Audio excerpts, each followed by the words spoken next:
आज का stock of the day है इन्फोसिस लिमिटेड। 1981 में established Infosys export revenue terms में भारत की दूसरे सबसे बड़ी आईटी सर्विस कंपनी है। FY22 में एक्सपोर्ट रेवेन्यू करीब 16,300 US मिलियन डॉलर रहा। वहीं एम्प्लॉय हेडकाउंट 3.14 लैक्स का है। BFSI वर्टिकल्स में से सबसे बड़ा यानी कि 31% रेवेन्यू का योगदान है। उसके बाद रिटेल, एनर्जी, यूटिलिटीज और कम्युनिकेशन सेगमेंट को भी ये अपनी सर्विस प्रोवाइड करते हैं।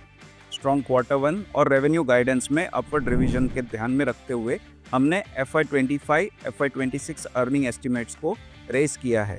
हमारा मानना है कि strong deal wins, large client के साथ मजबूत रिलेशनशिप और कंटिन्यूड डिजिटल मूवमेंट के कारण से इन्फोसिस रेवेन्यू ग्रोथ में लीडर्स को कैचअप करने के लिए आने वाले सालों में वेल पोजिशन्ड है।